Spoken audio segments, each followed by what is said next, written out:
Selamat datang pemirsa. Anda kembali bersama Menyingkap Fakta. Kali ini, kami akan membongkar sisi tersembunyi dari sebuah peristiwa besar yang sedang menjadi perhatian publik.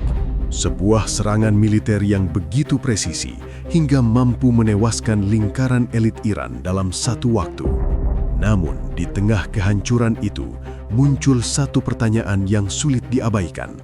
Bagaimana mungkin begitu banyak tokoh penting tewas, tetapi satu sosok kunci justru selalu selamat? Apakah ini sekadar kebetulan dalam medan perang yang kacau, atau ada sesuatu yang jauh lebih dalam sedang terjadi di balik layar? Ketika operasi militer terlihat terlalu sempurna, biasanya ada faktor lain yang ikut bermain. Dan dalam dunia intelijen, kesempurnaan seperti itu hampir tidak pernah terjadi tanpa bantuan dari dalam. Namun sebelum kita masuk lebih dalam, jangan lupa tekan tombol like dan subscribe. Dengan begitu, Anda tidak akan ketinggalan fakta-fakta tersembunyi yang akan kami ungkap berikutnya.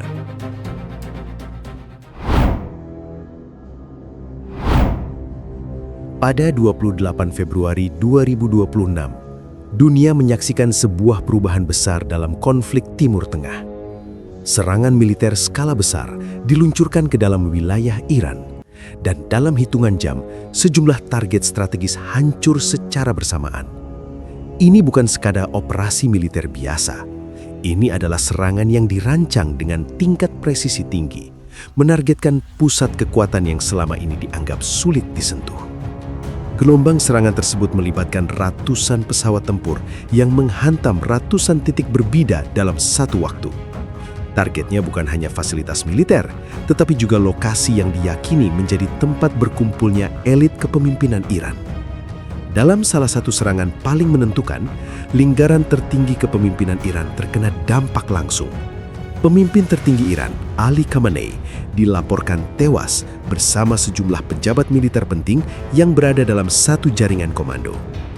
Serangan ini langsung mengubah peta kekuatan di dalam Iran. Dalam waktu singkat, struktur komando yang sebelumnya solid mengalami guncangan besar.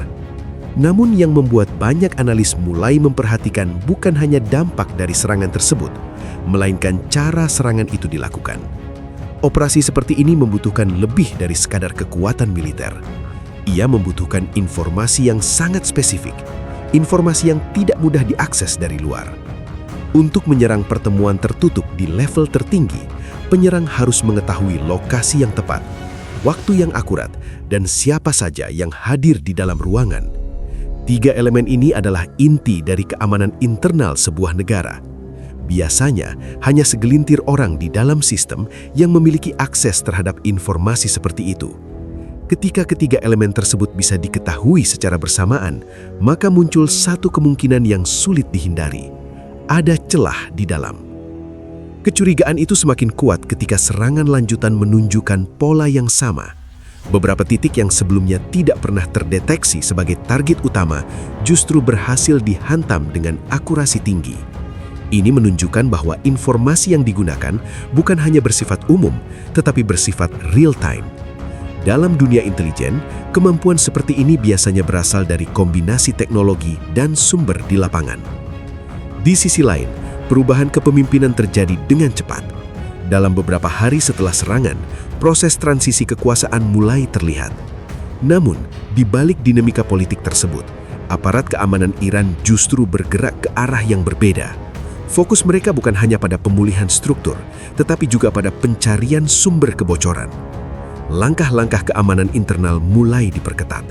Pemeriksaan terhadap jalur komunikasi dilakukan, dan sejumlah individu mulai dipantau secara khusus. Dalam situasi seperti ini, kepercayaan menjadi faktor yang sangat rapuh.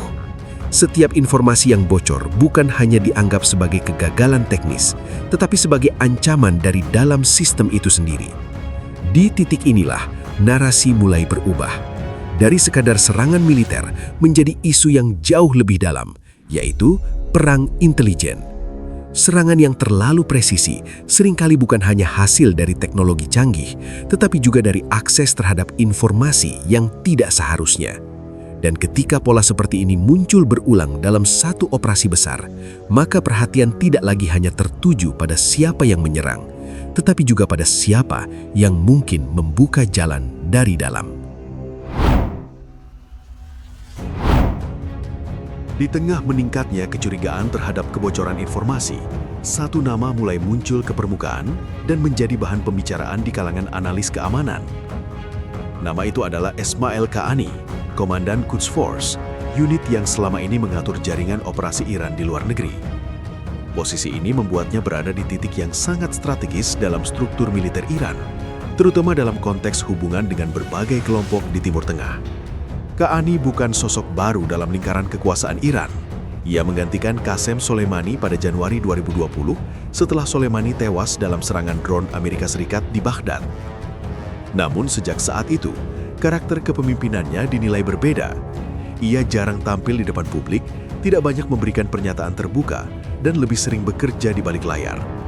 Gaya ini membuatnya tidak terlalu terlihat, tetapi tetap memiliki pengaruh besar dalam jaringan operasi Iran.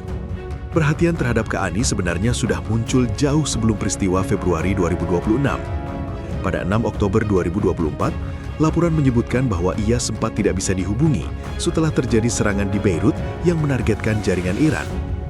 Ketidakhadirannya saat itu memicu spekulasi, meskipun sehari kemudian pihak Iran menyatakan bahwa ia dalam kondisi baik dan tetap menjalankan tugasnya. Namun kejadian tersebut meninggalkan jejak persepsi yang tidak sepenuhnya hilang. Ketika serangan besar kembali terjadi pada 28 Februari 2026, pola lama itu muncul kembali dalam bentuk yang lebih kuat. Sejumlah pejabat penting tewas dalam operasi presisi, tetapi Qaani tidak termasuk di antara mereka. Dalam dunia intelijen, pola seperti ini seringkali menjadi pemicu awal munculnya kecurigaan. Bukan karena adanya bukti langsung, tetapi karena kombinasi antara posisi strategis dan keberadaan yang selalu berada di luar titik serangan. Pada awal Maret 2026, aparat keamanan Iran mulai melakukan langkah yang lebih agresif. Penangkapan terhadap individu yang dicurigai memberikan informasi kepada pihak luar mulai dilakukan. Dalam beberapa hari, jumlah orang yang ditahan terus bertambah, mencakup berbagai latar belakang, termasuk warga sipil dan individu yang memiliki akses terhadap jaringan komunikasi. Ini menunjukkan bahwa Iran tidak melihat kebocoran sebagai insiden kecil, tetapi sebagai ancaman serius terhadap keamanan nasional. Di tengah situasi tersebut, nama Qaani mulai disebut dalam berbagai spekulasi yang berkembang di media regional. Beberapa laporan menyebutkan adanya kemungkinan penyelidikan internal yang mencoba menelusuri jalur informasi yang bocor. Namun sampai saat ini, tidak ada pernyataan resmi dari pemerintah Iran yang mengonfirmasi bahwa Qaani terlibat dalam kebocoran tersebut atau menjadi target penyelidikan. Spekulasi yang berkembang kemudian meluas di media sosial, bahkan mengarah pada tuduhan yang lebih ekstrim. Namun dalam konteks analisa geopolitik, penting untuk membedakan antara rumor dan fakta yang terverifikasi. Yang dapat dipastikan adalah bahwa posisi Qaani membuatnya berada di pusat perhatian setiap kali terjadi operasi besar yang melibatkan jaringan Iran. Kondisi ini menciptakan situasi yang kompleks. Di satu sisi, tidak ada bukti resmi yang mengaitkan Qaani dengan kebocoran intelijen. Di sisi lain, dinamika yang terjadi di dalam Iran menunjukkan bahwa sistem keamanan mereka sedang berada dalam tekanan besar. Dalam situasi seperti ini, setiap pola yang tidak biasa akan dengan mudah menjadi titik fokus kecurigaan. Ketika perhatian tertuju pada satu nama, gambaran yang lebih besar justru mulai terlihat dari pola yang sudah terbentuk selama bertahun-tahun. Iran bukan pertama kali menghadapi operasi presisi yang menargetkan tokoh pentingnya. Sejak satu dekade terakhir, serangkaian kejadian menunjukkan bahwa lawan mereka mampu menembus lapisan keamanan yang selama ini dianggap kuat. Pada November 2020, seorang ilmuwan nuklir penting Iran, Mohsen Fakhrizadeh, tewas dalam sebuah operasi yang dirancang dengan sangat rinci. Serangan tersebut tidak hanya menunjukkan kemampuan teknis tinggi, tetapi juga mengindikasikan adanya pemahaman mendalam terhadap pergerakan target. Fakhrizadeh bukan satu-satunya. Dalam rentang waktu sejak 2010, beberapa ilmuwan lain juga mengalami nasib serupa dalam operasi yang sulit dijelaskan hanya dengan pengintaian dari luar.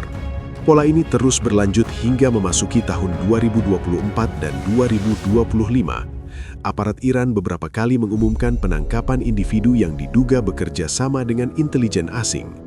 Dalam beberapa kasus, hukuman yang dijatuhkan bahkan mencapai eksekusi. Ini menunjukkan bahwa ancaman kebocoran informasi sudah lama menjadi perhatian serius bagi sistem keamanan Iran.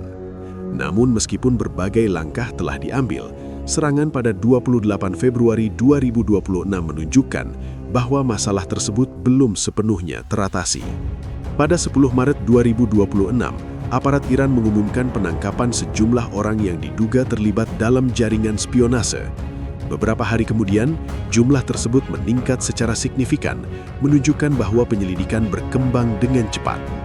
Informasi yang beredar menyebutkan bahwa sebagian dari mereka diduga memberikan data kepada pihak luar terkait pergerakan dan aktivitas pejabat penting.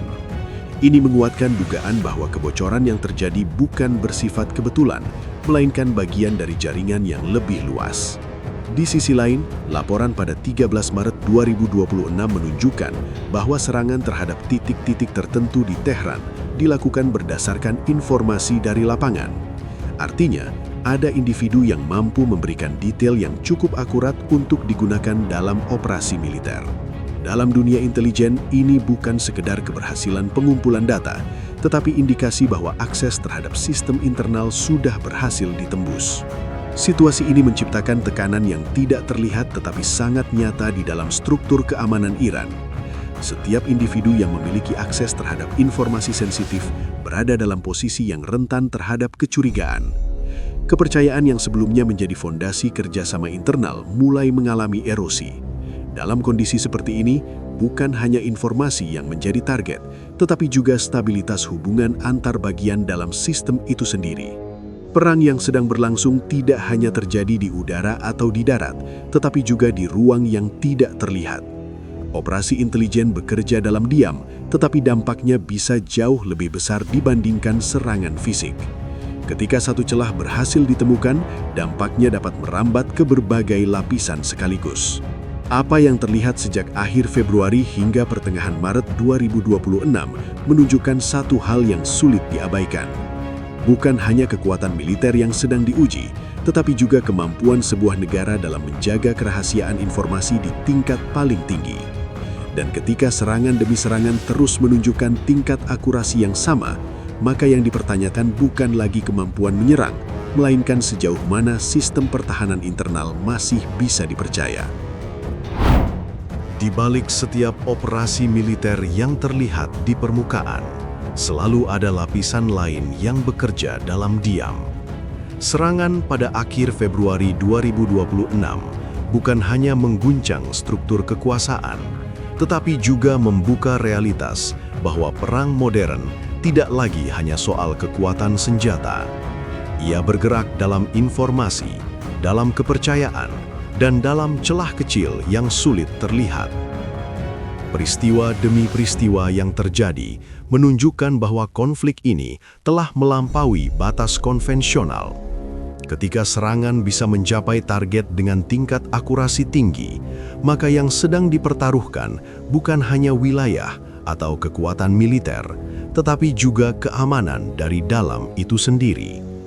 Dan disitulah letak sisi paling sunyi dari konflik ini, sisi yang jarang terlihat tetapi menentukan arah ke depan. Demikian rangkaian fakta yang berhasil kami singkap hari ini.